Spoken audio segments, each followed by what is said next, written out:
My daughter ignored me for 15 years, until she found out I had won $36 million. That day, my daughter arrived at my new villa with her suitcases, her husband, and her parents-in-law and said, "We want our share. We need our own rooms."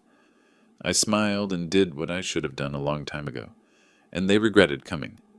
Before we continue, please subscribe to the channel and write in the comments what time it is where you are now.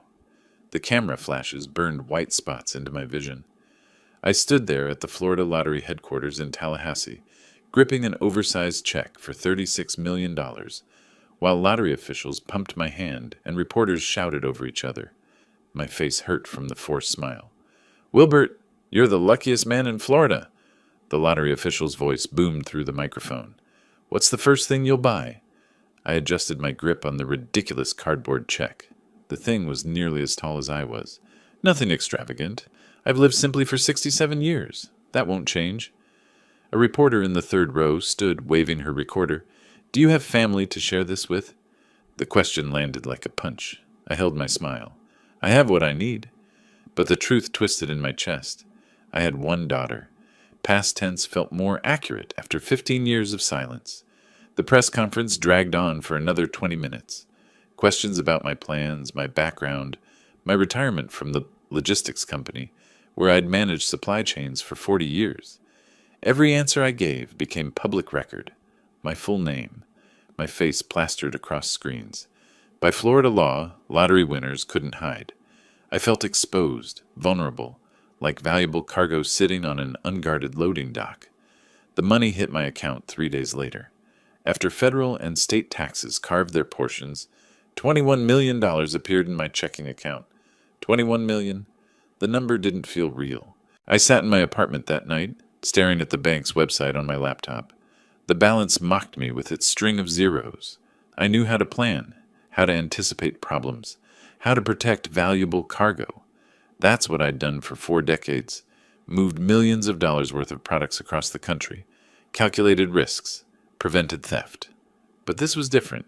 This cargo was me. The next morning, I walked into First National Bank and asked for their top financial advisor. The man who met me wore a suit that cost more than my monthly rent. He shook my hand, led me to a private office, and spent the first 10 minutes congratulating me. Then his tone shifted. "With this amount, Mr. Bailey, you'll want to protect yourself from opportunists. Family claims can be—" I cut him off. "I understand risk assessment. That's what I did for 40 years. Let's talk about trusts." His eyebrows lifted slightly. We spent the next 2 hours discussing asset protection strategies, investment portfolios, and legal shields. I took notes in the same methodical way I'd once tracked shipments. Route the money through multiple accounts, establish trusts, create barriers, protect the cargo. 2 weeks later, I closed on a villa in the Orlando suburbs. $1.2 million, paid in cash. The realtor kept saying how lucky I was. I didn't feel lucky. I felt like I was building a fortress I'd inhabit alone. Moving day came with December rain. Boxes filled with my modest possessions looked ridiculous in rooms designed for families. I unpacked methodically, placing each item with precision. Dishes in the kitchen cabinets, sorted by size. Books arranged alphabetically on the study shelves. Clothes hung in the master closet with military spacing between hangers. The house felt too big, too quiet. I'd imagined retirement differently once. Grandkids visiting, family dinners, laughter echoing off these walls. That version died 15 years ago. I stood on the back porch that first evening, watching the sun set over unfamiliar landscape. The villa had cost more than I'd earned in my entire working life, yet it felt hollow. I pulled out my phone, scrolled through contacts from the logistics company. Men I'd worked with for decades. I could call them, invite them over, fill the silence. I put the phone away. What would I say? Come see my millions? Admire my isolation? Lula stopped calling a long time ago. I stopped expecting her to start again. My daughter existed somewhere out there, living a life that didn't include me. I'd made peace with that, or told myself I had. 3 days after I moved in, the local news ran another story. I caught it by accident, flipping channels after dinner. Orlando retiree wins $36 million. There I was on the screen, frozen in that moment at lottery headquarters, holding the oversized check. The caption listed my name. The reporter mentioned my age, my background, the size of my winnings. My address wasn't public, but my name and face were everywhere. I turned off the television and returned to unpacking. The study still needed organizing. I'd bought new shelves for my collection of logistics textbooks, supply chain management guides, efficiency handbooks, the books from a life I no longer lived. I spent the afternoon arranging them, creating order from chaos. That's what I did best. Systems, structure, predictability. The doorbell rang at 4:30. I froze, book in hand. I hadn't ordered anything, hadn't invited anyone. The only people who knew my new address were my lawyer and the bank. I walked to the front window and peered through the blinds. An unfamiliar sedan sat in my driveway, luggage strapped to the roof rack. Two figures stood at my door, partially obscured by the porch overhang. My pulse accelerated. 40 years of protecting cargo had taught me to recognize threats. Unexpected visitors after a lottery win weren't visitors. They were problems. I moved closer to the window, angling for a better view. His breath caught. Through the window's edge, he glimpsed a face he hadn't seen in 15 years. My hand stayed frozen on the doorknob. The face outside the window belonged to a memory I'd buried deep. I forced myself to breathe, counted to 3, then opened the door. Lula stood on my porch. 38 years old now, though the years had sharpened her features rather than softened them. Behind her stood a man I recognized from old photographs, Neil, her husband. Their suitcases crowded the entrance like they'd already decided to stay. "Hi, Dad." "Surprise?" Lula's voice carried false brightness. "We thought you could use some company now that you're rich." The word Dad hit like a slap. 15 years since I'd heard her call me that. The last time she'd been 23, screaming it like an accusation. Neil stepped forward, arms crossed, his smile calculated. "Families should stick together, especially with this kind of money. We're here to help you manage everything." I said nothing, just stood there, door half open, watching them perform this rehearsed reunion. "We saw you on TV," Lula continued, her enthusiasm aggressive. "We're so proud of you. $36 million, that's incredible. We brought our things. We figured we'd stay a while, help you settle into this big house. You'll need our rooms ready tonight." Not a question, a statement. They'd already decided. 15 years collapsed in my mind. My small apartment, cramped and hot. Lula standing in the living room, Neil behind her like a shadow. She was 23, engaged, planning a wedding. I'd saved $10,000 over 2 years, every spare penny from my logistics manager's salary. "We need $50,000, Dad." Young Lula's voice echoed in my memory. "For the wedding and Neil's investment opportunity. It's a sure thing." I'd handed her the checkbook, open to show the balance. "It's all I have, Lula. For your wedding. 10,000. Take it with my blessing." Her face had twisted. 10,000? That's insulting. Neil's startup needs 50,000 minimum. You're a warehouse manager making 60,000 a year. You're nobody. You've never accomplished anything. "It's everything I've saved," I'd said quietly. "For you." She'd thrown the checkbook at me. The pages scattered across the floor. "Then you're even more pathetic than I thought." Neil's hand had been on her shoulder, nodding agreement, encouraging the rage. They'd walked out. The door slammed. 15 years of silence followed. "Dad?" Present-day Lula waved her hand in front of my face. "Are you listening? We need to get settled." I snapped back. Lula stood there, smile bright, eyes calculating. Neil had already picked up a suitcase, stepping past me into the foyer without invitation. "You'll get exactly what you deserve," I said, my voice calm and measured. "Give me time to think about arrangements." Lula's smile widened. She exchanged a glance with Neil. They interpreted my words as agreement, as weakness. Neil carried their luggage inside, his eyes scanning the villa like he was cataloging assets. He paused at the new television, the leather furniture, the modern kitchen visible through the archway, calculating value. Lula walked through the house, opening doors. "This place needs work. The furniture's cheap. When are you upgrading?" She claimed the largest guest room. "This one's ours," then pointed to the second bedroom. "Neil needs office space for his business calls." I followed them silently, hands clenched at my sides, maintaining the careful neutrality I'd learned managing difficult clients. Show nothing, reveal no emotion, assess the situation. We should talk about getting power of attorney set up, Lula said, testing me. You're not getting any younger, Dad. Someone needs to help you make decisions about all this money. I spent 40 years managing distribution, I said, each word deliberate. I know how to allocate resources, Neil smirked. Look, Wilbert, family takes care of family. You're sitting on millions now. Lula's your only daughter. We should discuss how to distribute resources fairly. We have some ideas about investments. I'll think about what's fair, I interrupted, and let me think. They settled into their rooms, unpacking like they owned the place. I heard them through the walls, their voices carrying. He looks older, Neil said. Frailer. He'll listen to reason, Lula replied. He always does. They hadn't come for me. They'd come for $21 million. I walked to my study, closed the door, locked it, leaned against the wood, breathing deeply, forcing my pulse to slow. Then I crossed to my desk, pulled out my phone, and searched. Estate planning attorney, Orlando, Florida. The first result showed a 5-star rating. Robert Chen, specializing in estate planning and asset protection. I dialed. Chen Law Offices. The receptionist's voice was professional.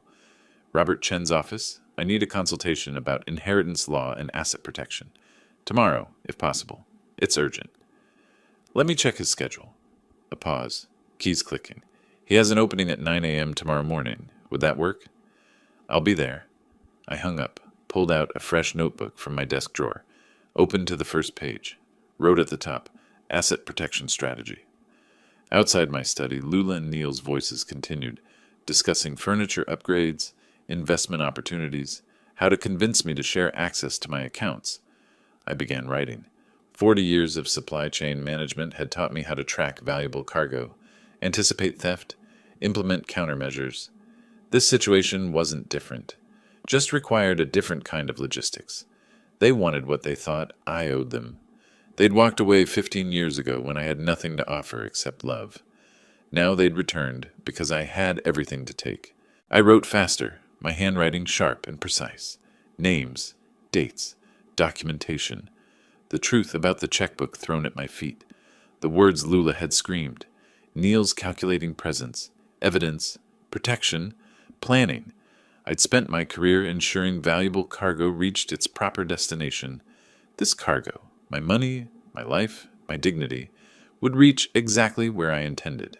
Through the walls, Lula laughed at something Neil said. The sound grated. You'll get what you deserve, I'd told them. I meant it.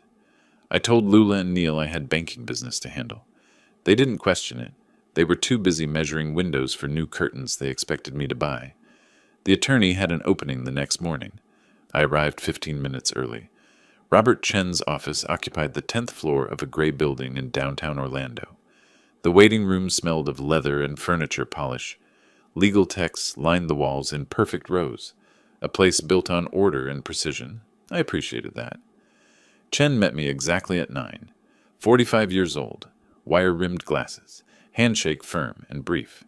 He gestured to the chair across from his mahogany desk. Mr. Bailey, you mentioned inheritance law on the phone. How can I help? I slid a handwritten note across the desk. My assets, listed in my neat block letters. Chen read it, nodded slowly. Florida law is clear, Mr. Bailey. He pulled a leather-bound book from the shelf, open to a marked page. You have absolute right to distribute your estate as you choose. Your daughter has no legal claim to inheritance, simply by being your child. Even though she's my only child, the relief I felt surprised me. She can't argue she deserves something. She can argue anything. Chen tapped the statute with one finger. She won't win, especially with 15 years of no contact documented. I leaned forward. My daughter hasn't spoken to me in 15 years. 3 days after I won the lottery, she appeared with suitcases. Chen's expression didn't change, but something shifted in his eyes. Recognition. I've seen this pattern. We'll draft an airtight will. We spent the next hour on specifics. I dictated my terms clearly. Entire estate split between Florida Veterans Support, 60%, and Orange County Animal Shelter, 40%. Organizations that actually helped people who deserved it. Chen wrote, then read it back. We'll include an explicit disinheritance clause. Listen to this language. I explicitly disinherit my daughter, Lula Bailey, not due to any deficiency on her part, but because I choose to direct my assets toward causes I support. Why phrase it that way? Shows mental competence and deliberate choice. Protects against contest claims. You're not acting from spite or confusion. You're making a reasoned decision about your assets. The first piece of the puzzle locked into place. We signed the will. Chen's assistant notarized it. The document went into Chen's firm vault, legal and binding. As I stood to leave, Chen handed me a business card. If you need background information, Marcus Green is thorough and discreet. Private investigator, former police detective. I pocketed the card. That afternoon, I sat across from Marcus Green at a coffee shop 3 blocks from my villa. 52 years old, methodical eyes, hands folded on the table between us. What do you need to know? His voice carried no judgment. Financial situation, debts, employment, why they're really here. Marcus pulled out a notepad. 2 weeks, full report. Bank records if I can access them legally. 3,000 retainer. I wrote the check. 10 days crawled by. At the villa, Lula and Neil settled deeper into my space. I returned home one evening to find they'd rearranged the living room furniture. Couch moved, chairs repositioned, my carefully organized books scattered across new shelves they'd ordered without asking. We made some improvements, Lula announced, gesturing around the room. This place needs personality. I said nothing, just photographed the changes with my phone. Neil cornered me in the kitchen the next morning. He held his tablet like a weapon, showing me crude presentation slides. I have a business opportunity, Wilbert. Food delivery app, revolutionary concept. His enthusiasm felt rehearsed. Think Uber Eats meets social media. 200,000 gets us to launch. I'm offering you ground floor equity, 10% ownership. I spent 40 years in logistics, Neil. I kept my voice pleasant. I know supply chains. Food delivery margins are razor thin. I'll think about it. His jaw tightened. Thinking too long means missing out. This needs to move now. Let me consider it, I repeated. He walked away, frustration evident in his stride. That evening, Marcus called. Coffee shop, tomorrow, 2 o'clock. I arrived early. Marcus slid a manila folder across the table. Thick, heavy with pages. They're drowning, he said simply. You're the life raft. I opened the folder. Credit card statements. 6 cards, all maxed. Total, $47,000. Personal loans, $28,000, payments 2 months behind.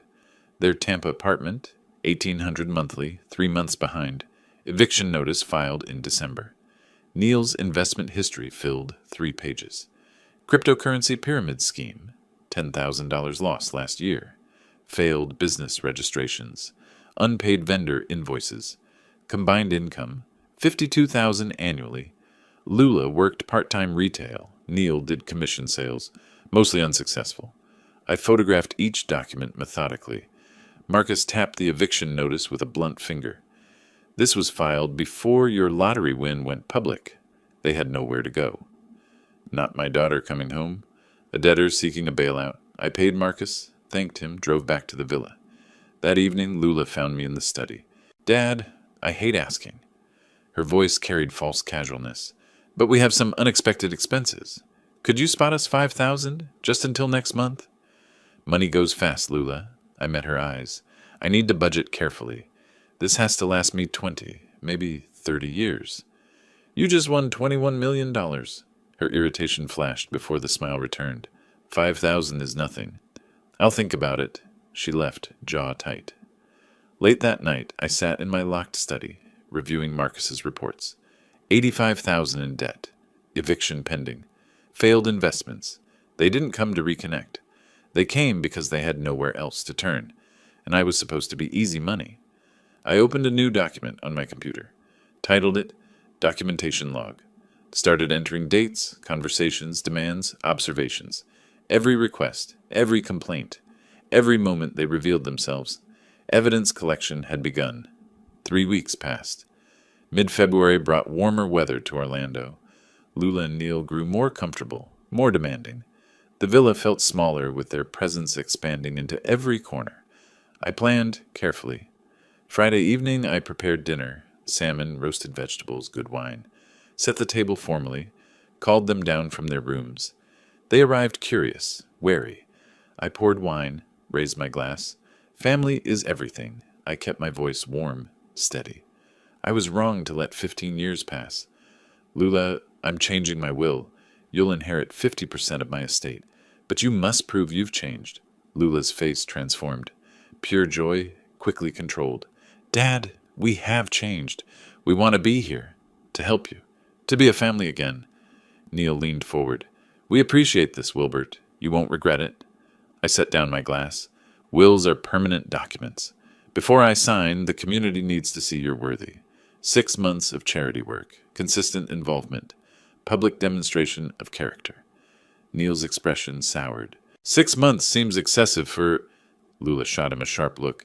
It's perfectly reasonable, Dad. We're happy to help. Service is important.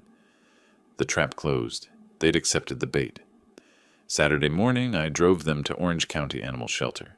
Sarah, the volunteer coordinator, greeted us with genuine warmth. 50 years old, practical clothes, kind eyes. Mr. Bailey, wonderful to meet your family. She shook Lula's hand, then Neil's. We always need volunteers. Let me show you around. The shelter smelled of disinfectant and dog food.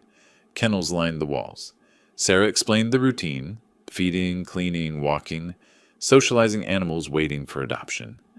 Lula's smile stayed fixed, but her eyes betrayed her.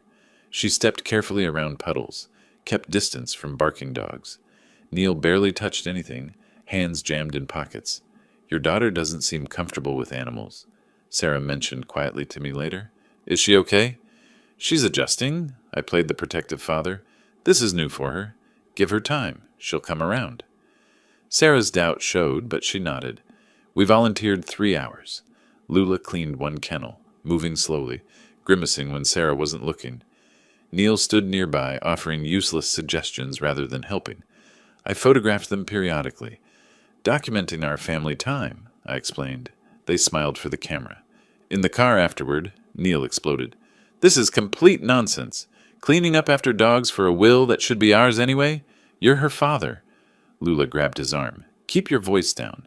$10 million, Neil. 6 months. We can pretend anything for that. I kept driving, watching them in the rearview mirror. We shouldn't have to pretend, Neil grumbled. He owes you. The following week, I arranged their participation in a veterans fundraiser. Hotel ballroom, 200 attendees, local media coverage. Lula and Neil stood beside me greeting donors, smiling for photographers. A reporter approached. Mr. S. Bailey, it's heartwarming to see you and your daughter reunited. How does it feel having family back in your life? I performed warmth for the camera. It's a blessing. We lost years, but we're making up for it by giving back together. Nothing matters more than family and service. The reporter loved it. The story ran the next day. Lottery winner reunites with daughter. Gives back to community. Perfect. At home, the mask dropped. I overheard them that evening from my study. How much longer do we have to keep doing this? Neil's voice carried through the vents. 4.5 months, Lula answered. Then we're set. Just smile and pretend you care about homeless veterans and shelter dogs. The old man's buying it? Completely. He's so desperate for family, he'll sign anything. We just have to play nice a little longer. I recorded every word on my phone. Florida's one-party consent law meant I could record conversations in my own home. Another piece of evidence filed away. 3 more charity events over the next 2 weeks. Each time, Lula and Neil performed their roles.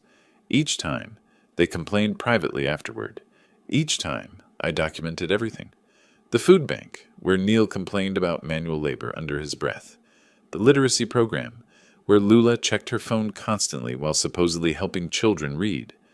The park cleanup, where both disappeared for an hour claiming bathroom breaks. Volunteers noticed. Comments filtered back to me. Your daughter seems distracted. The gentleman with you doesn't appear very engaged. Are they really interested in volunteering, or is this for publicity? I defended them publicly, assured everyone they were adjusting, learning, growing into their roles. Privately, I noted every observation, every complaint, every moment of their failure. Late at night in my study, I reviewed videos on my phone, footage from the animal shelter, Lula grimacing while Sarah demonstrated kennel cleaning, screenshots from the veterans event, Neil checking his watch repeatedly while donors spoke, photos from the park cleanup, both of them sitting on a bench scrolling phones while others worked. I saved each file to a folder labeled Evidence Collection. Then I opened a new document, titled it Phase 3, Escalation. Downstairs, Neil's voice drifted up through the floor. How much longer do we have to keep doing this? 6 weeks of charity performances. 6 weeks of documented contempt. They were getting impatient. Perfect. Late March evening, after another food bank shift, Neil found me in the kitchen while I washed my coffee cup. Lula appeared in the doorway behind him, coordinated, rehearsed. Neil stepped close, finger jabbing the air near my chest. 6 weeks of charity work. We've jumped through every hoop. $100,000. That's nothing to you. Call it an advance on inheritance. I set down the cup, stayed motionless. Inheritance is a legal term meaning assets transferred after death. I'm alive. My money remains mine. Typical? His sneer twisted his face. Sitting on millions while family struggles. Some father you are. Lula perched on the counter, legs swinging, head tilted in that practiced sympathy pose. Her voice dripped honey. Dad, we've proven ourselves. We've volunteered, done everything you asked. Don't you trust us yet? Trust is earned over years, not weeks. I kept my tone factual. And this isn't about trust. It's about financial responsibility. Her mask slipped, voice sharper. Financial responsibility? You won the lottery? That's not exactly prudent investment strategy. Neil lost control then. Let's be honest. You were nobody before that lottery ticket. A warehouse manager pushing boxes. You got lucky, nothing more. You don't deserve this money any more than we do. The insults rolled off me. I'd heard variations before. I worked 40 years, saved carefully, lived within my means. What have you earned, Neil? We're earning it now, suffering through your charity parade, pretending to care about your legacy. Lula didn't stop him, just stood there, arms crossed, nodding. Her silence spoke volumes. I offered what I could afford 15 years ago, I said. I'm offering what's fair now. Nothing. Neil stormed out. The guest room door slammed hard enough to rattle the pictures on the wall. 30 minutes later, the doorbell rang. Diane Foster stood on my porch holding a container of homemade cookies. 62 years old, friend from the senior center, kind eyes behind bifocals. Thought I'd drop these by, she smiled. Haven't seen you at the center in weeks.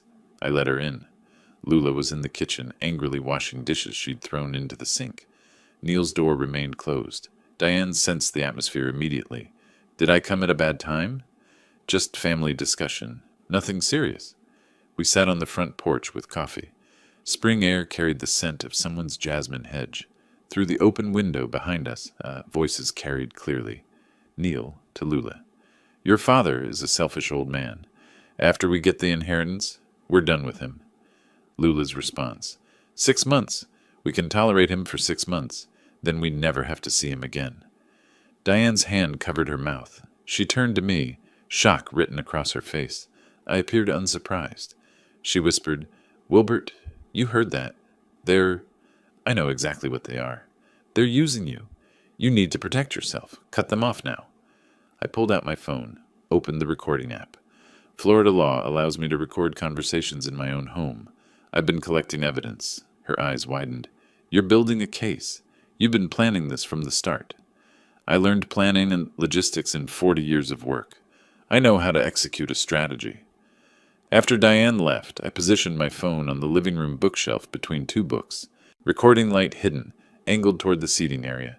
Years of logistics optimization taught me efficient placement. I returned to the kitchen where Lula and Neil had emerged.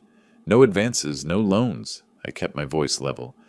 The will stands as promised. 50% after I'm gone, not before. Neil's laugh came out bitter. After you're gone? And when will that be? The implicit threat hung there. Lula quickly covered. Neil didn't mean that. We're just frustrated. I understand frustration. I met Neil's eyes. You know, statistically, lottery winners don't live long. Stress, sudden lifestyle changes. When will that inheritance actually kick in?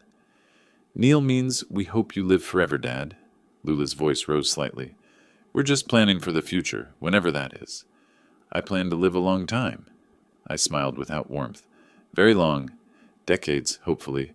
You might be waiting a while. Neil's jaw clenched. He left the room without another word. Late that night, I sat in my study with headphones, playing back recordings. Neil's insults, failure, nobody, selfish old man. Lula's private admission, tolerate him for 6 months, then never see him again. Neil's veiled threat about my death. I transferred the files to Robert Chen via encrypted email. Subject line, additional evidence of character, March recordings.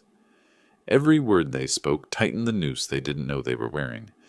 My phone buzzed at 6:30 in the morning. Unknown number, I answered. Mr. Bailey? This is Patterson and Associates. We represent your daughter, Lula Bailey, in a matter of familial support obligations. I sat up in bed. Go on. Ms. Bailey has retained our services to pursue legal remedies regarding financial support. We're requesting $5,000 monthly support payments, citing Florida filial responsibility statutes. Send me the formal notice. I hung up. They'd hired a lawyer. Escalation as expected.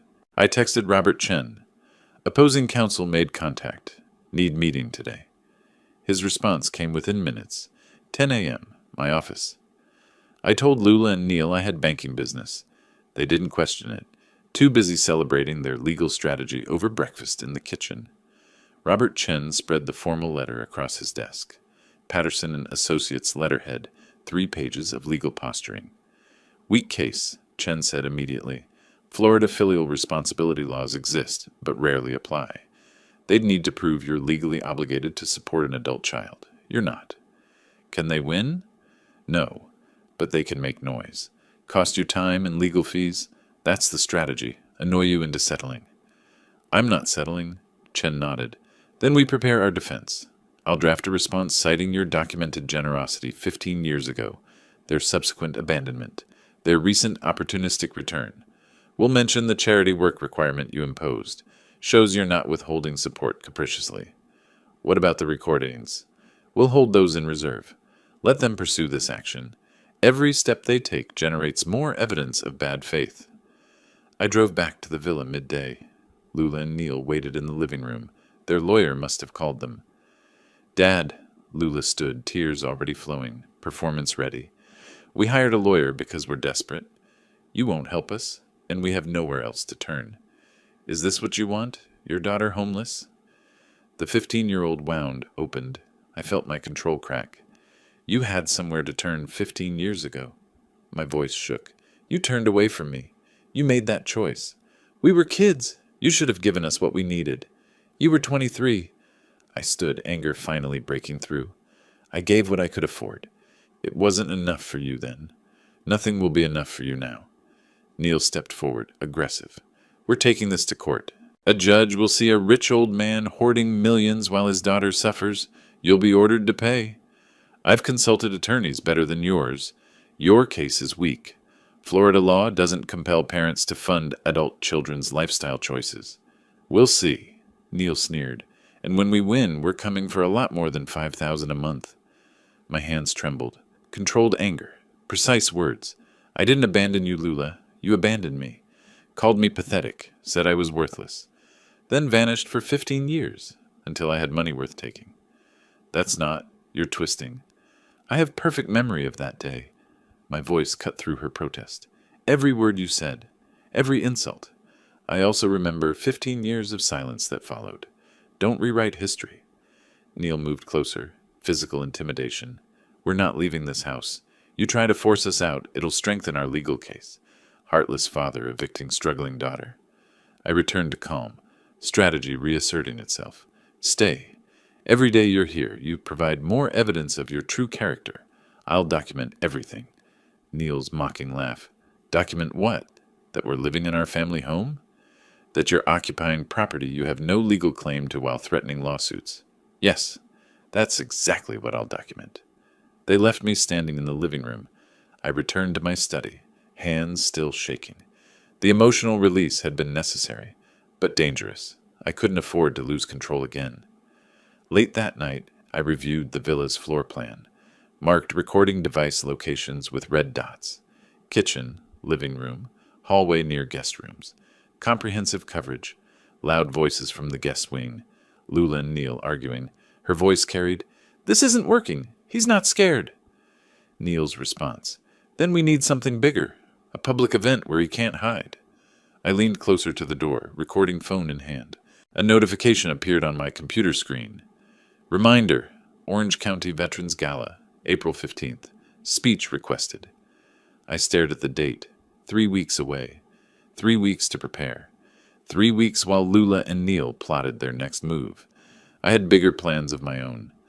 Robert Chen's conference room table disappeared under evidence.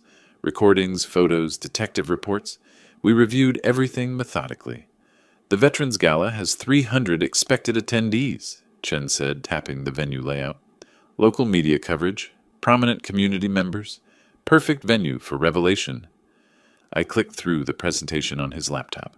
Audio clips edited for clarity, photos arranged chronologically, timeline graphics. I want everything public. Their own words, their own actions. No spin, no interpretation, just facts. Once those recordings play publicly, Lula and Neil will retaliate legally. Chen's eyes met mine. Defamation lawsuit, emotional distress claims, everything they can file. Truth is absolute defense against defamation. I have receipts, timestamps, witness corroboration, let them sue. Chen nodded slowly. Then we're ready. I'll have our litigation team on standby for immediate response. 2 weeks before the gala, I found them in the villa living room. I held formal invitations embossed with gold lettering.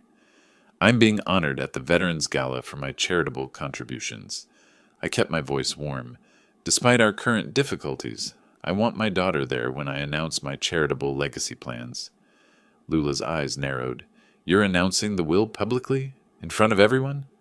I'm announcing my long-term plans, yes. Families should be present for significant moments. Neil's face lit up.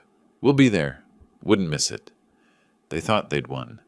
The week before the event, I stood in the Ritz-Carlton ballroom with the AV technician. We tested every audio clip, every transition. Volume levels good here. The technician adjusted speakers. Neil's voice filled the empty ballroom. The old man is nothing without that lottery money. Perfect, I said. May 15th arrived. The Ritz-Carlton Orlando Grande Lakes ballroom glittered with chandeliers. 300 guests in evening wear. Veterans advocates, community leaders, donors. Local news crews set up cameras along the walls. Lula and Neil arrived dressed formally. She wore a blue gown, pearls borrowed from someone. He'd rented a tuxedo. They smiled for cameras in the receiving line. Thank you for coming. I shook their hands warmly while flashes popped around us. It means everything, Neil whispered to Lula as they moved past. He's going to announce the will publicly. We're about to become very respected heirs. I heard him. Let him believe it. Dinner service began. Prime rib, roasted vegetables, expensive wine. The Veterans Organization president gave a speech about sacrifice and service. Then his introduction. And now Wilbert Bailey, whose generosity has transformed our programs. I took the podium. Lula and Neil sat in the front row, confident smiles fixed in place. Thank you for honoring me tonight. I gripped the podium edges. I want to talk about family, sacrifice, and what we truly value. I discussed veteran service, parallels to personal sacrifice. The audience nodded along, engaged. Then I shifted. My daughter Lula is here tonight. We were estranged for 15 years. When I won the lottery, she returned. I want to show you why. The screen behind me lit up. I clicked the remote. Neil's voice filled the ballroom through premium speakers. The old man is nothing without that lottery money. He's always been a failure. We just need to wait him out. Gasps rippled through the audience. Lula's face drained of all color. Neil froze, fork halfway to his mouth. I clicked again. Lula's voice. I'll tolerate him a few more months, then get the money and never see him again. Photos appeared on screen. Lula, grimacing at the animal shelter. Neil on his phone, ignoring the volunteer coordinator. Third clip, Neil asking, when will that inheritance kick in? The implied threat clear. Timeline graphics showed the 3-day gap between lottery broadcast and their arrival. My voice steady over the presentation. 15 years ago, they demanded $50,000. I offered $10,000, my entire savings. They called me pathetic and disappeared until I had $21 million. Final slide, my official will. Redacted but clear. Florida Veterans Support. Orange County Animal Shelter, and the clause, I specifically disinherit my daughter, Lula Bailey. These organizations serve those who sacrificed everything, I said. My family sacrificed nothing but appeared when money did. My legacy goes to those who deserve it. Silence, then scattered applause, then overwhelming sustained applause. Veterans in the audience stood, some saluting. Lula shot to her feet. How dare you? You're a liar. Neil lunged toward the podium. Security guards in black suits intercepted smoothly, professional hands redirecting him toward the exit. That's out of context, Lula screamed. You recorded us illegally. Florida is a one-party consent state. My voice remained calm, amplified through the microphone. These recordings are completely legal, and context doesn't change your words. An older veteran stood during the applause. Sir, you honor us by ensuring your legacy supports those who served. Your family's betrayal makes your generosity even more meaningful. Genuine emotion cracked my composure for the first time. You gave years of service. They gave 3 days of performance. The choice was obvious. Security escorted Neil and Lula toward the exit, still shouting. Reporters followed, microphones extended, cameras rolling. This isn't over, Neil's voice carried across the ballroom. You can't humiliate us publicly and get away with it. I stood at the podium, microphone still live. I didn't humiliate you. I played your own words. You humiliated yourselves. Lula's scream from the doorway. We're family. You owe us. My final response. I owed you love and support when you were a child. I gave that. You owe me nothing now. I owe you nothing. We're even. The doors closed behind them. The ballroom erupted in applause again. I stayed at the podium, composed, as chaos swirled in their wake. 6 days later, Robert Chen called. They filed. Defamation, emotional distress, elder exploitation, everything we expected. How bad? Weak. Patterson and Associates, the same firm from before, asking for $5 million in damages. Judge Margaret Holloway assigned. She's fair, but doesn't tolerate nonsense. 2 weeks later, I stood outside Orange County Courthouse. June morning, humid, sun already intense. Chen met me on the steps. Both hearings today, he said. Eviction at 10, defamation preliminary at 2. Efficient scheduling. The eviction hearing took 20 minutes. Lula and Neil's attorney couldn't dispute the facts. They'd refused to leave when asked. No lease, no rental agreement, no legal right to occupy my property. Judge Holloway's gavel fell. 30 days to vacate. Next case. The defamation hearing drew more attention. Media packed the gallery.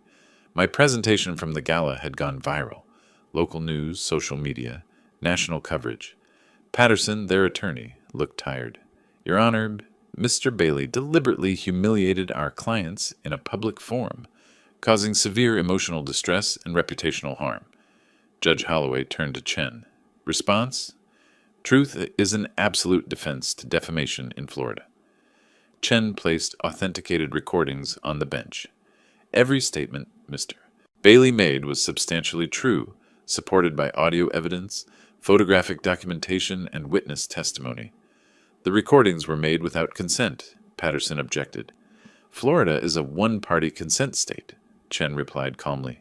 Mr. Bailey was present for, or the subject of, every recorded conversation.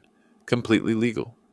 Judge Holloway reviewed the evidence, listened to audio clips through headphones, studied photos, read witness statements from Diane Foster and shelter volunteers. She removed the headphones. Mr. Patterson, your client's own words condemn them. Nothing Mr. Bailey presented appears false or misleading. Truth is indeed an absolute defense. But the emotional harm was self-inflicted by your client's choices and statements, dismissed with prejudice. The gavel struck. Mr. Bailey may file for costs under Florida's anti-SLAPP provisions. Outside the courthouse, reporters surrounded me. Mr. Bailey, how does it feel to have the court validate your actions? I chose words carefully. I don't feel victorious. I feel finished. This needed to end, and now it has. Will you pursue damages against your daughter? No. She has nothing left to take. This was never about money for me. It was about truth. Days later, I returned to the villa. The guest wing sat empty. They'd taken their possessions and fled, leaving the state according to Marcus Green's update. California, apparently. Fresh start, same patterns. Diane called that evening. I saw the news. The judge threw out their entire case. How does it feel? I don't feel victorious, I repeated, staring at my reflection in the kitchen window. I feel finished. This needed to end, and now it has. You protected yourself. You did what was necessary. Necessary. That's the right word, not satisfying, just necessary. Late that night, I walked through the empty guest bedroom, found a forgotten photo under the bed. Old picture of young Lula, maybe 8 years old, smiling genuinely. Before money mattered, before demands and insults, before 15 years of silence. I stared at it for a long moment, then placed it face down on the dresser, walked to the window. My own moving truck sat in the driveway. This villa held too many recent memories. I'd found a smaller place, more appropriate for one person, less echo, less empty space. My phone rang. Marcus Green. Update on Lula and Neil, he said. You'll want to hear this, I answered. Go ahead. A month after the court rulings, Marcus called with information I hadn't requested but wasn't surprised to receive.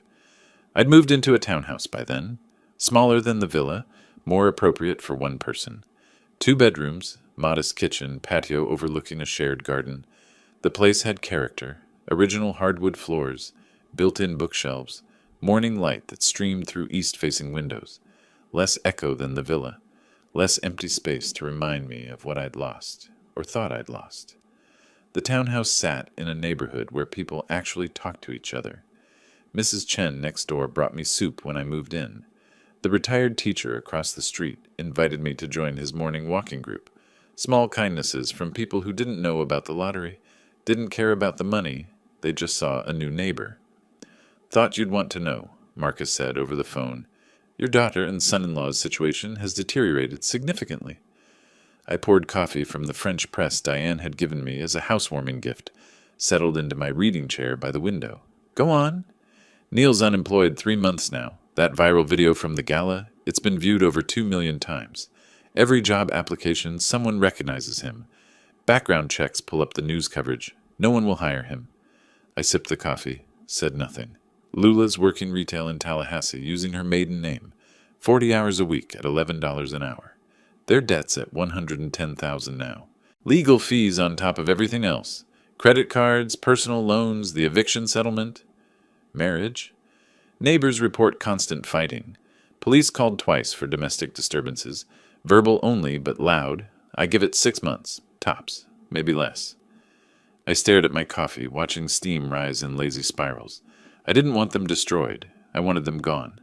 There's a difference. Marcus was quiet for a moment. Sometimes consequences are harsher than intentions.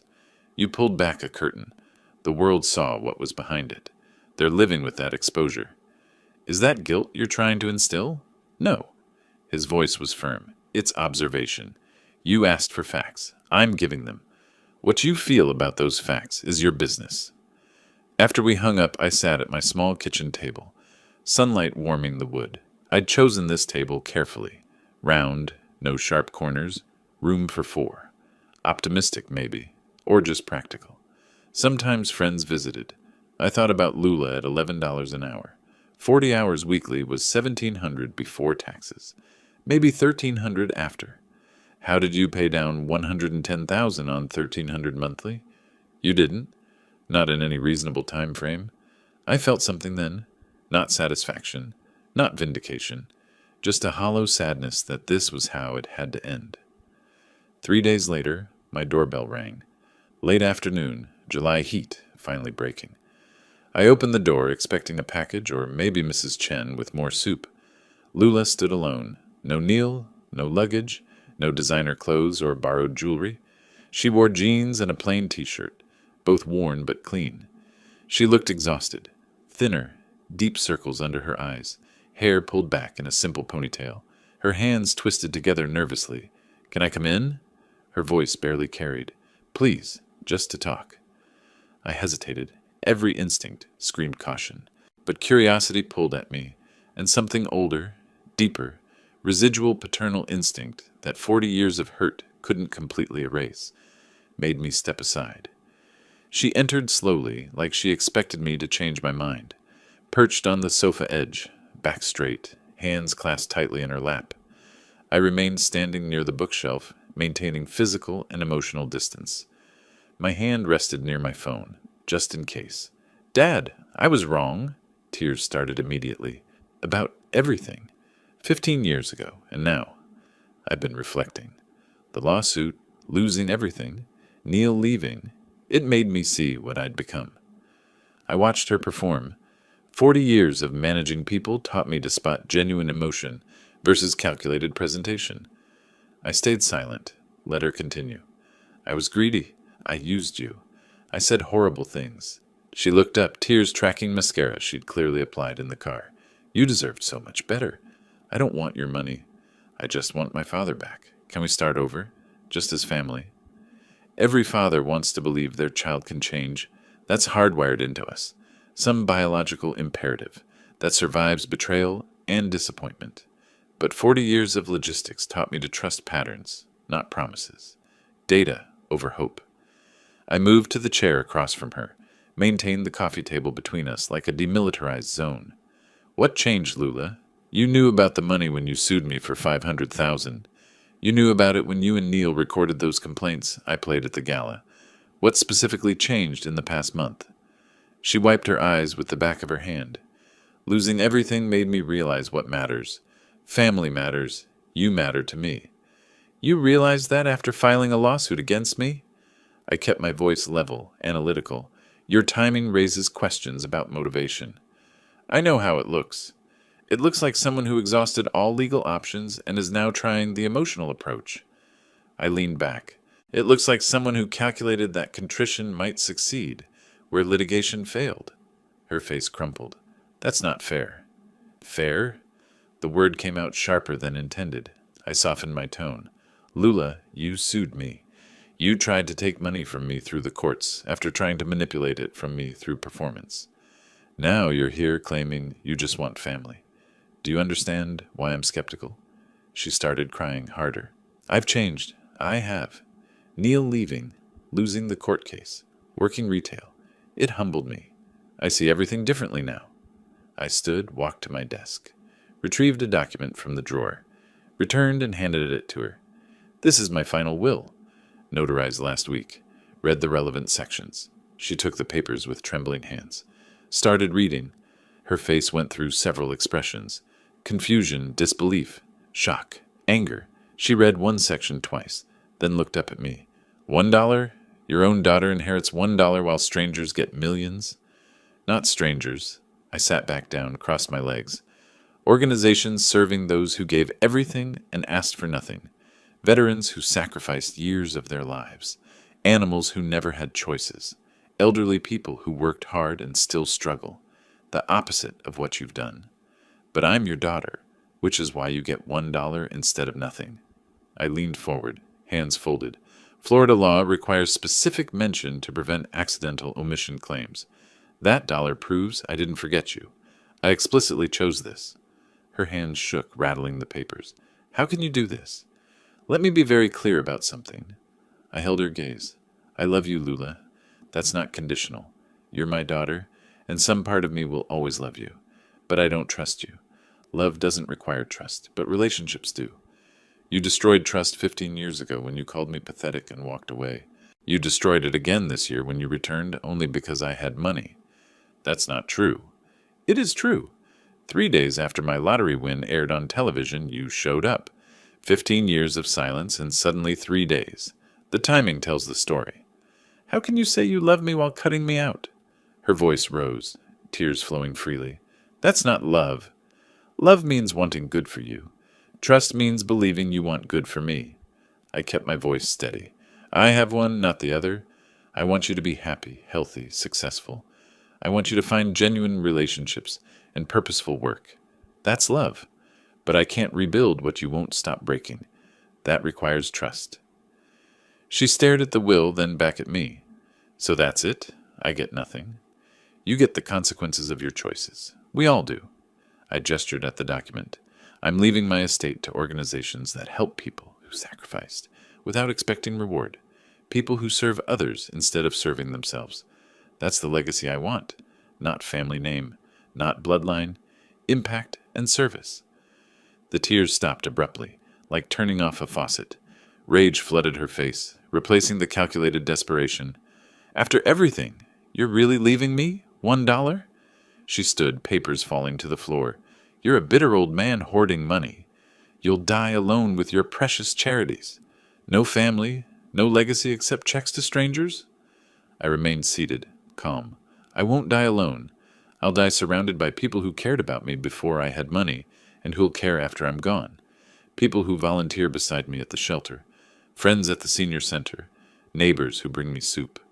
You had that opportunity twice, once 15 years ago, again this year. You chose differently both times. She stormed toward the door, face twisted with fury, turned back, finger pointing. I hope you enjoy being right. I hope your righteousness keeps you warm at night. I'm not trying to be right, I spoke to her, retreating back. I'm trying to be safe. There's a difference. I have people who value me for who I am, not what I have. You could have been one of them. The door slammed hard enough to rattle the pictures on my wall. I walked to the window, pushed aside the curtain, watched her get into a beat-up sedan, primer spots on the fenders, cracked windshield. She sat motionless in the driver's seat. Minutes passed. 5, then 10. I could see her shoulders shaking, hands pounding the steering wheel repeatedly. Grief or rage, I couldn't tell. Maybe both. Then the engine started. She backed out fast, tires squealing slightly on the asphalt. The car disappeared around the corner. I stood at the window long after she'd gone, hand resting on the curtain. This was the ending.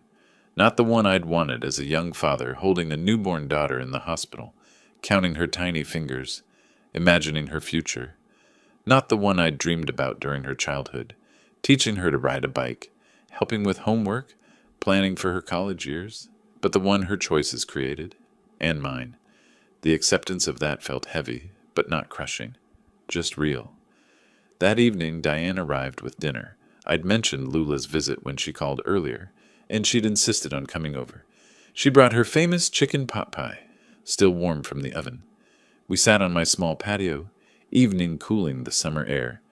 The shared garden below showed signs of careful tending.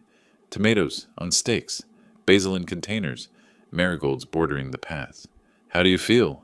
She set down her fork, studied my face. Sad, but certain. I met her eyes. She didn't come to reconnect. She came to position herself for future access. I heard it in every word, saw it in every gesture. This was strategy, not sincerity. Diane nodded slowly. How could you tell? The tears stopped the instant I made the inheritance final, like flipping a switch. Grief doesn't work that way. Manipulation does. You gave her every chance. Multiple chances. 15 years ago, I offered what I could. This year, I offered charity work as a path to rebuild trust. Tonight, I would have accepted genuine accountability. She chose performance every time. Diane reached across the small table, squeezed my hand briefly. The Senior Center is organizing a fundraiser for the Veterans Program you support. They want to name a scholarship after you. The Bailey Veterans Scholarship. I shifted uncomfortably. I don't need my name on anything. It's not about what you need. It's about what your actions inspired in others. She smiled. You donated $250,000 to their programs. That matters. That creates change. Let people honor that. My phone rang. Jerry from the retirement community, inviting me to join their weekly poker game Wednesday nights. I accepted, made a note on the calendar. Before I could set the phone down, it rang again. Sarah from the animal shelter, thanking me for the recent donation that funded their new medical wing. Would I attend the ribbon cutting next month? After the second call, I looked up to find Diane watching me with knowing eyes. What? I asked. You're building something? She gestured with her wineglass. A life, a real one. Not the isolated existence you had at the villa, and not the family you tried to force into being. This is organic. Real connections with real people. I realized something then, sitting in the cooling evening with a friend who asked nothing from me except my company. This was my family now, chosen, not inherited, built on mutual respect and genuine care, not obligation or financial incentive. I spent 40 years optimizing supply chains, I said quietly, moving resources from point A to point B efficiently. I'm doing the same thing now, just with time and money instead of cargo, directing it where it's needed, where it'll do the most good. Logistics of generosity, Diane said. Something like that. We sat in comfortable silence as stars emerged one by one above the garden. Somewhere, Lula was driving back to Tallahassee, back to her minimum wage job and mounting debt, back to consequences she'd created. I felt no triumph in that, no satisfaction in her struggle, just the quiet certainty that I'd protected myself while staying true to my values, that I'd drawn necessary boundaries while maintaining my capacity for love, even if that love existed at a safe distance. The evening deepened. Diane gathered the dishes. Same time next week. I'll be here. After she left, I remained on the patio. The townhouse lights glowed behind me, warm and welcoming. My home, my space, built for one but open to many. Earned peace felt different than I'd imagined. Not triumphant, not complete, just sustainable. That was enough. Late August brought cooler mornings and the promise of autumn. I'd developed a routine that felt sustainable, even comforting in its predictability. Coffee on the patio at sunrise, watching the shared garden wake up. Volunteer work 3 days weekly, animal shelter. Tuesdays, Veterans Center. Thursdays, literacy program Saturdays. Poker game Wednesday evenings with Jerry and the retirement community group. Sunday brunch with Diane at the corner cafe. Simple, purposeful, mine. The townhouse had become more than just a place to sleep. I'd hung photographs on the walls, not of family, but of moments. The ribbon cutting at the Veterans Center, a group photo from the animal shelter's Volunteer Appreciation Day, a candid shot Diane had taken of me reading to children at the literacy program. These were my people now, my chosen connections. Marcus called one morning while I was reviewing the monthly statements from my financial advisor. The investments were performing well, generating more income than I could spend, which was the point, more to give away. Final update, then I'm closing your file, Marcus said without preamble, professional to the end. Go ahead. Lula and Neil divorced. Papers filed in Tampa last week. Irreconcilable differences, no fault filing. She moved in with her mother in Georgia, Savannah area. He disappeared. California, maybe Nevada, using different names according to my contacts. They're done. Completely. I absorbed this information, waiting for some emotional response. Relief? Satisfaction? Nothing came. Just acknowledgement of facts. Appreciate you keeping me informed, Marcus. One more thing. He paused, and I heard papers rustling. A letter arrived at my office for you. From Lula. Postmarked Savannah, Georgia. Want me to open it? My hand tightened on the phone. Send it. I'll decide whether to read it. Understood. I'll mail it today. Wilbert, he paused again. You did what you had to do. Don't second guess it. I'm not. Good. Take care of yourself. The letter arrived 2 days later in a plain manila envelope from Marcus's office. Inside, a single white envelope addressed in handwriting I barely recognized. Neater than I remembered, with careful formation of each letter. Almost like she'd drafted it multiple times before committing to final copy. I sat on the patio with it, holding the envelope without opening. Sunlight filtered through the oak tree overhead, dappling the table. Birds sang in the garden below. Mrs. Chen was planting mums in the beds near the walking path. Normal life happening all around me.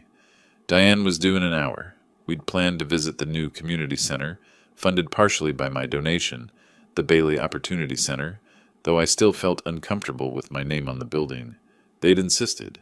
Community leaders, veterans, advocates, the city council member who'd championed the project. Your generosity made this possible, they'd said. Let us honor that.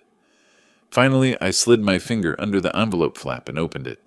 3 pages, handwritten on lined paper. Her handwriting covering each page carefully. Dad, I won't ask you to forgive me. I don't deserve it, and I understand that now. You were right about everything. Every accusation, every boundary, every decision you made to protect yourself from me. I came to your townhouse looking for an opening, not reconciliation. You said you had 18 million left, and immediately my mind calculated pathways back to money. Even in that moment, when I was crying and claiming I just wanted my father back, part of me was strategizing. You saw through it. You always did. Neil and I are done. The divorce finalized last week. It should have ended years ago. We enabled each other's worst qualities, His aggression and my manipulation fed off each other in toxic ways. Apart, maybe we can both become better people. Together, we were poison. I'm living with Mom now in Savannah. She's been kind, which I don't deserve. I'm working retail, a bookstore actually. It's quiet work, gives me time to think. I'm paying down the debt slowly. At my current rate, it'll take about 12 years to clear everything. That seems fair. I created this situation. I should dig myself out. You said you loved me but didn't trust me. I finally understand the difference. Love is what you gave me as a child, the bedtime stories, the help with homework, the college fund you started before I rejected you. Love is what you offered 15 years ago when you gave me your entire savings, even though it wasn't enough for my demands. Love is what you tried to give me this year, despite everything I'd done, setting up that charity work as a path to rebuild something. Trust is what I destroyed. Repeatedly, deliberately. First by calling you worthless and walking away, then by returning only when you had money, then by suing you when manipulation failed. I broke trust so many times, I don't even know if it's repairable. I'm not asking for anything, not money, not reconciliation, not even a response to this letter. I'm just acknowledging truth. You protected yourself. You should have. I was dangerous to you. Financially, emotionally, psychologically. You were right to cut me out. The $1 inheritance was perfect, actually. It shows you didn't forget me. You made a deliberate choice. That's somehow better than being completely forgotten. It means you thought about it, weighed the options, and chose this path consciously. There's respect in that, even if it hurts. Maybe someday I'll be someone worth trusting. Not for inheritance. That ship has sailed and I sank it myself. Just for its own sake. Being trustworthy because that's who I should be, not because there's something to gain from it. Mom asks about you sometimes. I tell her you're doing well, living your life, helping people. She says that sounds like the man she remembers from when I was young, before everything fell apart. I won't contact you again. You deserve peace. You earned it through decades of work, through surviving my betrayal, twice, through building something meaningful with your resources. I hope the charities do amazing work. I hope the veterans get the support they need. I hope the animals find good homes. I hope you're happy, Dad. Even if I can't be part of that happiness, I'm sorry. For everything. Those words don't fix anything, but they're true. Lula, I read the letter 3 times, letting each word sink in. Then I folded it carefully, placed it in my desk drawer. Acknowledgement preserved, but not answered. Some doors stayed closed for good reason, even when the person on the other side finally understood why. The dedication ceremony for the Bailey Opportunity Center happened 3 days later. Mid-morning, warm sunshine, the new building gleaming with fresh paint and possibilities. The structure housed both veterans services and job training programs. My donation had funded the construction, and ongoing support from other donors would sustain operations. Over 100 people attended. Veterans I'd met through volunteer work, some in uniform, others in civilian clothes. Community leaders I'd worked with on various projects. Diane stood beside me as speakers described the program's goals: job placement assistance, counseling services, skills training, educational scholarships. The ribbon cutting felt surreal. Me holding oversized scissors while cameras flashed. People applauding. A plaque unveiled near the entrance. Bailey Opportunity Center, dedicated to service and second chances. Afterward, a young veteran approached, 26 years old, Marine Corps tattoo visible on his forearm, eyes bright with purpose. He shook my hand firmly. Sir, I want to thank you. This program gave me a path forward when I was completely lost. His voice carried conviction. I served 8 years, came home, couldn't find work, couldn't adjust. This place, he gestured at the building, it gave me direction. I start college next month on the Bailey Veterans Scholarship, Criminal Justice Program. I want to help other veterans navigate the system. You earned it through your service, I said. I just moved money around. You did the hard part. Serving, surviving, showing up to rebuild your life. Still, it matters. You matter. He walked away to join his family, young wife, toddler daughter, building his future with tools I'd helped to provide. An older veteran, Vietnam era, approached next. He must have been 70, face weathered but eyes sharp. Mr. Bailey, I read about what happened with your daughter, the news coverage, the court case. He shifted his weight, uncomfortable. I wanted to say, you did the right thing. Family isn't just blood, it's who shows up. Who cares when there's nothing to gain? Your daughter showed you who she was. You believed her. That took courage. Thank you, I managed, throat tight. My son hasn't spoken to me in 20 years. Different reasons, but same result.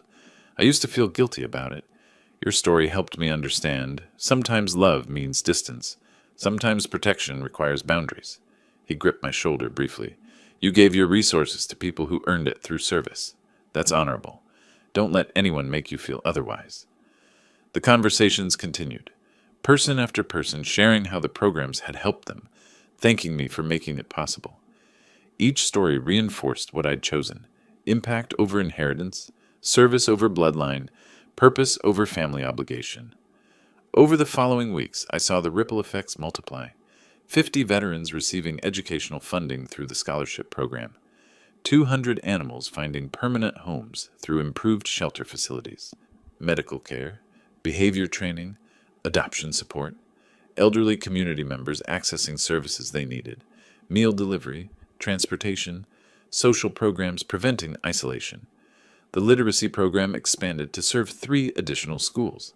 The food bank bought a refrigerated truck with my donation, tripling their capacity to serve families. The youth mentorship program hired 2 full-time coordinators, supporting at-risk teenagers toward graduation.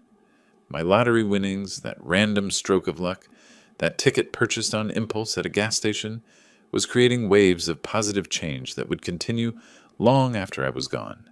A legacy built on purpose and impact, rather than family name or genetic connection. One evening in late August, Diane and I sat on my patio, watching the sunset paint the sky in shades of orange and purple. She'd brought wine and cheese, turned our weekly dinner into an impromptu celebration of nothing in particular, just existing together, which had become its own kind of celebration. Second-guessing yourself, she sipped her wine, eyes on the horizon. No, mourning what could have been, maybe, but not questioning what had to be. I watched clouds shift colors as the sun descended. When Lula visited, when she sat on my sofa crying, I saw a calculation in her eyes. The performance. She mentioned 18 million, and I saw her mind working. Computing angles. She wasn't there for reconciliation. She was there for positioning. You gave her every chance, multiple chances over multiple decades. She made her choices. You made yours. That's not cruelty. It's survival. My phone buzzed. Text from Jerry about Wednesday's poker game. Another from Sarah at the animal shelter about volunteer appreciation dinner next month. A third from the senior center about their upcoming fundraiser. You know what I realized? I set down my wine glass, turned to face her. For 40 years, I managed supply chains, moving things from where they were to where they needed to be, optimizing routes, minimizing waste, ensuring valuable cargo reached the right destination. That's what I'm still doing, just with money instead of cargo, moving resources to people who need them, who'll use them well, who deserve support. Diane smiled, that knowing expression I'd come to appreciate. Logistics of generosity. You've said that before. I think you've finally internalized it. Maybe. Or maybe I'm just learning to live with peace instead of always preparing for the next crisis. I gestured at the garden below, the townhouse behind us, the simple life I'd built. This is enough. More than enough. We sat in comfortable silence as darkness gathered. Stars emerged one by one, competing with the streetlights. Somewhere in Savannah, Lula was working her bookstore shift, paying down debt, living with consequences. Somewhere in California or Nevada, Neil was hiding under another name, starting over or repeating old patterns. Their paths had diverged from mine permanently. That separation used to feel like failure, the father who couldn't maintain relationship with his only child. Now it felt like wisdom. Some relationships were toxic, no matter how much you loved the person. Some boundaries were necessary for survival. I felt no triumph in their struggles, no satisfaction in their separation or financial hardship, just quiet acceptance that this was the cost of protection, the price of maintaining integrity and self-preservation. The evening cooled. Diane stood to leave, gathering dishes. Same time next week, we're organizing that book drive for the literacy program. I'll be there. After she left, I remained on the patio, coffee growing cold in my hand, forgotten. The townhouse lights glowed behind me, warm, welcoming mine. The community garden below showed signs of autumn preparation, neighbors harvesting late tomatoes, planting fall vegetables, children playing in the pathways between beds. I'd spent 67 years building a life, lost some of it to choices others made, Lula's rejection, Neil's manipulation, 15 years of estrangement. Rebuild it into something different, something smaller but more meaningful. Not the life I'd imagined as a young father, not the family dinners or grandchildren visiting or legacy passed through bloodline, but a life nonetheless, purpose-driven, service-oriented, connected to people who valued me for who I was, not what I had. The lottery hadn't brought me happiness. $36 million couldn't do that. I'd learned that lesson quickly. Money amplified who you already were, revealed character rather than creating it. It had given me resources to create purpose, help others, build boundaries, choose family based on mutual respect rather than genetic obligation. That was enough, more than enough. Peace found me here, in this quiet townhouse, with this chosen community, doing this purposeful work. Not dramatic peace, not the triumphant vindication I might have imagined. Just sustainable daily peace, waking up without dread, going to bed without regret, spending days doing work that mattered to people who appreciated it. The letter from Lula sat in my desk drawer, acknowledgement of truth, apology without expectation of response. I wouldn't answer it. Some doors stayed closed, even when the person on the other side finally understood why they'd been locked. But I also wouldn't throw it away. It represented growth, however late. Recognition of harm caused, acceptance of consequences. That deserved preservation, even if it didn't warrant response. The moon rose over the garden, nearly full. I finished my cold coffee, stood, stretched muscles stiff from sitting. Tomorrow I'd volunteer at the animal shelter. Tuesday's routine. Then Wednesday poker game. Thursday Veterans Center. Saturday literacy program. Simple rhythms. Chosen obligations. Purposeful days. I'd won the lottery and lost my daughter. Gained millions and lost family. But I'd found something else. Community. Purpose. Peace. Finally, if you like this story, please like this video, subscribe to the channel, and share your impressions of this story in the comments. To listen to the next story, click on the box on the left. Thank you for watching.